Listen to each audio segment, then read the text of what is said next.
O último vídeo que eu fiz, eu comentei a respeito da demagogia das figuras públicas, dos artistas, dos grandes influenciadores, dos atletas, das pessoas que estão aí na mídia, que impactam através das redes sociais, da televisão e das suas opiniões, as pessoas, os públicos, os seus fãs, né? A demagogia dessas pessoas em relação às pautas ambientais. Esse vídeo não teve entrega quase nenhuma. Ele não foi entregue a ninguém que não foi lá no link que eu botei no meu grupo, que eu botei no meu story e clicou. O vídeo não chegou pra ninguém. O YouTube simplesmente não entregou. Depois apareceu, onde seria a descrição do meu vídeo, falando a respeito do tema, um artigo da ONU, direcionando para o site da ONU, falando a respeito das mudanças climáticas e de como a ONU enxerga as mudanças climáticas, como a ONU enxerga aí essa pauta do aquecimento global e do meio ambiente e ponto final. Tudo isso muito grave, tudo isso é muito absurdo. A gente costuma levar com naturalidade e mais ou menos esse é o tema do vídeo de hoje. Eu quero falar ou confessar uma coisa aqui pra vocês, eu quero conversar sobre isso. Então vem comigo aí depois da vinheta.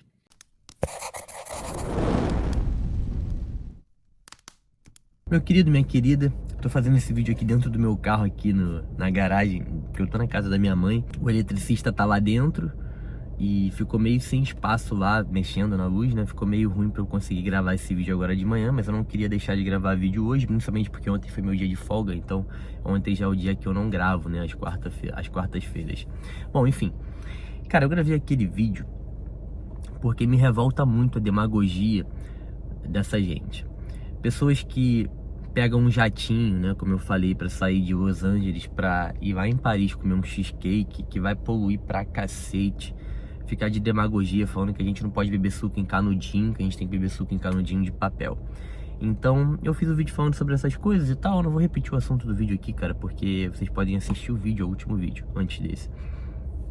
Mas aí o YouTube simplesmente não entregou esse vídeo e colocou um artigo da ONU na minha descrição. Cara, como assim?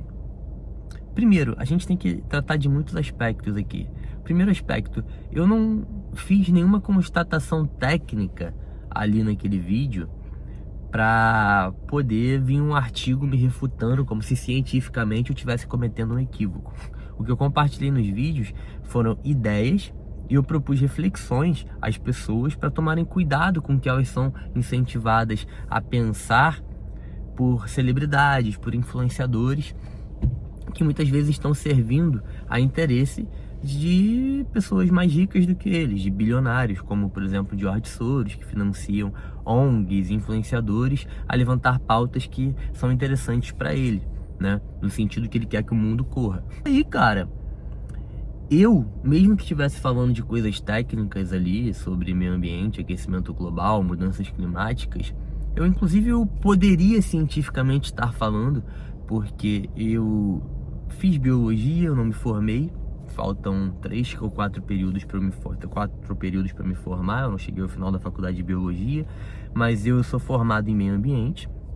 Inclusive eu tenho registro e dá total direito de argumentar tecnicamente de acordo com as minhas visões, apesar de não ser o caso do vídeo, tá? E pior ainda, aqui eu tenho um acordo com o próprio YouTube, né? Eu faço meu conteúdo aqui, o YouTube pode não querer que eu fale meu conteúdo aqui, tudo bem, mas o que dá o direito ao YouTube de invadir um vídeo meu e usar esse meu vídeo para poder divulgar um site da ONU, que vai estar pregando ideias e conceitos estabelecidos pela ONU. É como se simplesmente a ONU fosse a dona da porra da verdade absoluta e a gente tem que seguir aquilo ali à risca. Se amanhã a ONU mudar de ideia, se arrepender ou ver que não é bem daquele jeito, a ONU simplesmente vai se desculpar ou vai trocar ali as falas deles no site deles e simplesmente foda-se a gente, entendeu? Então assim, o mundo tá tomando uma direção bem complicado. A gente tem a ilusão de que aqui na rede social, aqui no Instagram, a gente tem alguma liberdade. A ilusão.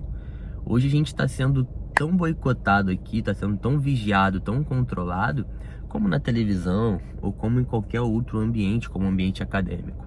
A verdade é o que eles falam e o que eles querem que seja verdade. Qualquer coisa que critique ou levante uma reflexão contra aquilo, tá errado, é fake news, é mentira, é uma pessoa tentando agindo contra a ciência, sendo negacionista, a mesma ciência que falou que a vacina era extremamente segura e agora está apontando que a vacina causou diversos efeitos colaterais. As próprias fabricantes das vacinas estão pedindo desculpa porque várias pessoas estão morrendo por efeitos colaterais da vacina, que não foi feita de forma responsável.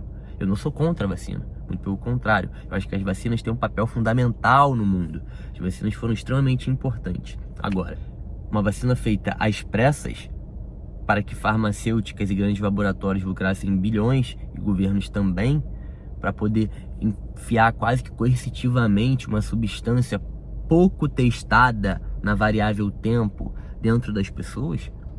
De novo, eu estudei biologia. Eu posso não ter terminado a faculdade, mas, por exemplo, eu fiz todas as matérias de microbiologia. Eu fiz patologia durante o ensino médio.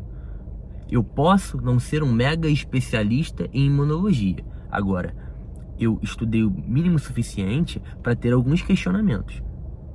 E mesmo que eu não tivesse estudado, eu tenho direito como ser humano, como um cidadão que paga impostos, de fazer alguns questionamentos.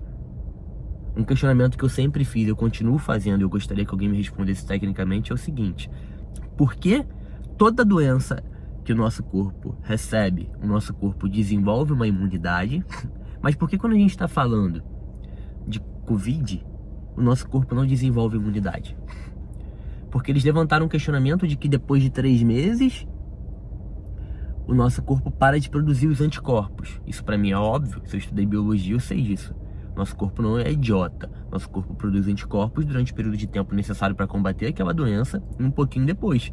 Depois que a doença saiu totalmente do nosso corpo para de produzir anticorpos.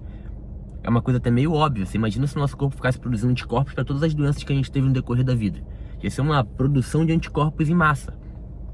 Um gasto de energia burro e estúpido. Então entendam, o nosso corpo, ele possui uma coisa chamada célula T, que é a célula que guarda a informação da produção de anticorpos daquela doença. Quando aquela doença no futuro ela volta a ter contato com o nosso organismo, aquela informação é liberada para os glóbulos brancos voltarem a agir na produção de anticorpos e ataque aquele vírus específico. A gente não fica soltando anticorpo o tempo todo para combater um vírus que nem está no nosso organismo, nem que está tendo contato no nosso organismo. Então é um questionamento que eu tenho. Por que a vacina tem que tomar mesmo quem já teve a doença recentemente? Uma vacina que não está ainda atualizada para os próximos vírus. Porque o vírus ele se atualiza. Ele vai se mutando, se transformando para poder quebrar as nossas barreiras. Aí sim, talvez de uns 2, 3 anos e algumas transformações do vírus, uma vacina atualizada seja interessante. Mas eu tive Covid mês passado e esse